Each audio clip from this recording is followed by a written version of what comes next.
7h, 9h, Week-end Première. François de Namur.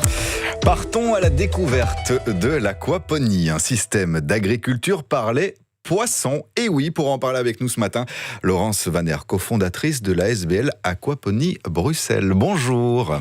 Alors Laurence Vanner, peut-on préciser que vous êtes d'abord et avant tout une passionnée de préservation des écosystèmes ? Oui, c'est vrai. Donc, j'ai fait des études dans ce domaine, la préservation des écosystèmes et en biologie marine. Donc, j'ai beaucoup travaillé en France et à l'étranger, dans les Émirats arabes unis, pour étudier toute la faune et la flore marine. Il y a encore beaucoup de choses à préserver, à connaître d'abord et puis à préserver ensuite. Voilà, donc développer dans ce domaine en particulier. Oui. Depuis votre arrivée à Bruxelles, il y a près de 5 ans, vous travaillez sur le domaine de l'aquaponie. Alors rappelons peut-être d'entrée de jeu, expliquons ce que signifie concrètement l'aquaponie. Oui, l'aquaponie, donc c'est une contraction de deux mots, c'est aquaculture et hydroponie. Donc l'hydroponie, c'est les plantes qui poussent dans l'eau, sans terre. Donc voilà, c'est un mélange entre les deux. L'eau est complètement en circuit fermé entre les poissons et les plantes. Donc on fait une très très grande économie d'eau par rapport à l'agriculture traditionnelle. On peut économiser 90% d'eau. Donc non seulement on cultive des potagers classiques, et en même temps on élève des poissons qu'on peut manger. Un écosystème naturel de filtration et de fertilisation qui ne peut supporter aucun antibiotique et aucun pesticide. Oui, on essaye d'être le plus naturel possible, donc on n'ajoute aucun engrais, aucun pesticide. C'est vraiment les nutriments qui sont apportés grâce aux déjections des poissons qui fournissent tous les aliments pour les plantes qui, elles, en échange, dépolluent l'eau. Ce qui assure finalement une sécurité et une qualité totale sur la qualité des produits, justement. Voilà, c'est ça. Les produits, on n'a rien besoin de rajouter. C'est une qualité nutritionnelle vraiment de la meilleure qualité possible, en fait. C'est comme si on avait son jardin à soi, à portée de main. Et même en ville, donc c'est possible sur des terrasses, des toitures. On n'a pas besoin de terre, donc de terre arable pour cultiver. Voilà, ça peut se faire. C'est vraiment un moyen d'apporter des aliments en ville. Justement, vous en parlez, donc c'est vraiment ce type d'agriculture, cette caractéristique, c'est une agriculture urbaine qui est destinée aux villes principalement, mais pas que. Est-ce que c'est l'avenir, selon vous, ce type d'agriculture, justement ? Oui, c'est vraiment l'avenir parce qu'on est de plus en plus... il y a une surpopulation croissante dans le monde, donc les gens habitent de plus en plus en ville, donc il y a de moins en moins de terres cultivables. Disponibles. Donc il faut trouver des moyens pour cultiver autrement et pas toujours importer de la nourriture avec toute la pollution que ça engendre et les déchets. Donc là, vraiment, on recycle complètement les déchets des poissons, qui est un vrai problème dans l'aquaculture traditionnelle, parce que tous les déchets repartent dans la nature. Voilà, donc là, c'est une bonne réponse aussi à la surexploitation des poissons marins. Donc on élève nos poissons, on peut les manger, on cultive toutes sortes de végétaux sur place. Aussi bien légumes que les fruits ? Oui. En fait, quand on dit un légume, finalement, c'est des fruits souvent, les tomates, les courgettes, les aubergines. C'est vrai. Les poivrons, tout ça, c'est les fruits. En fait. Voilà, on peut tout cultiver. Donc même si on est en intérieur, c'est possible aussi. Donc là, ça sera plutôt des plantes aromatiques, des tomates cerises. Mais en extérieur, c'est comme un potager classique. La plus grande ferme aquaponique urbaine d'Europe, elle a pris ses quartiers à Bruxelles. C'était en février dernier. Une première qui pourrait rapidement s'étendre à d'autres communes, Laurence ? Oui. Donc nous, en tout cas, on essaye de montrer que c'est possible pour n'importe quel citoyen, en fait, de cultiver chez soi, donc dans un jardin, une terrasse ou une toiture.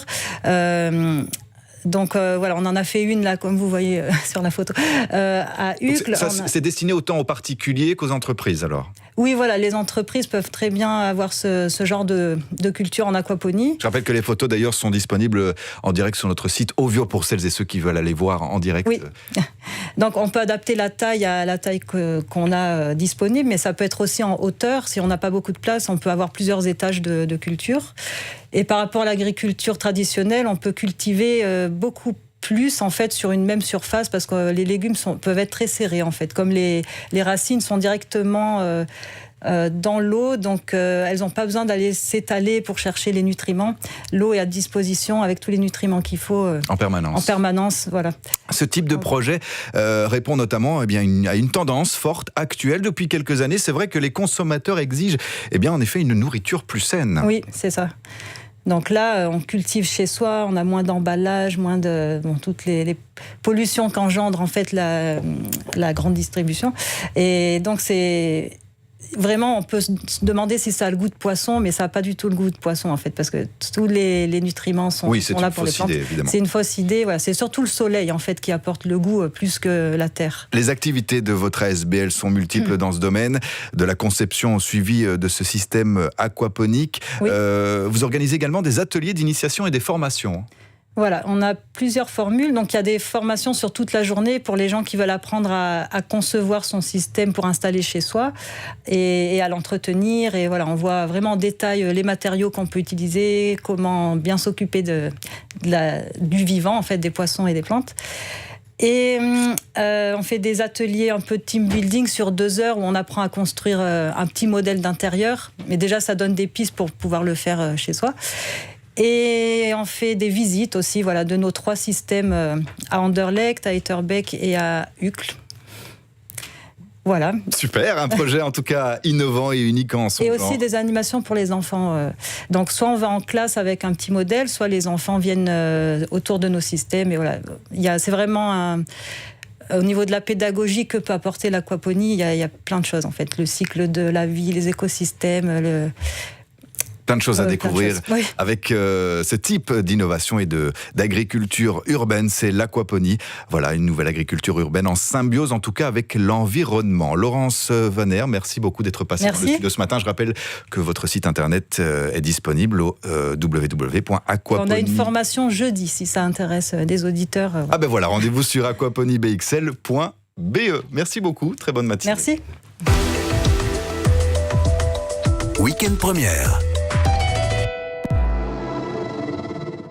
La Première, la 3 et le Théâtre de Liège présentent le Forum Impact, 2e édition, du 3 au 20 novembre. Alliance inédite de l'art, de la science et des technologies nouvelles, le festival réunit performances, expositions, conférences et workshops dans tout le Régio Meuse-Rhin. Programme complet sur impact-regio.eu avec l'écho.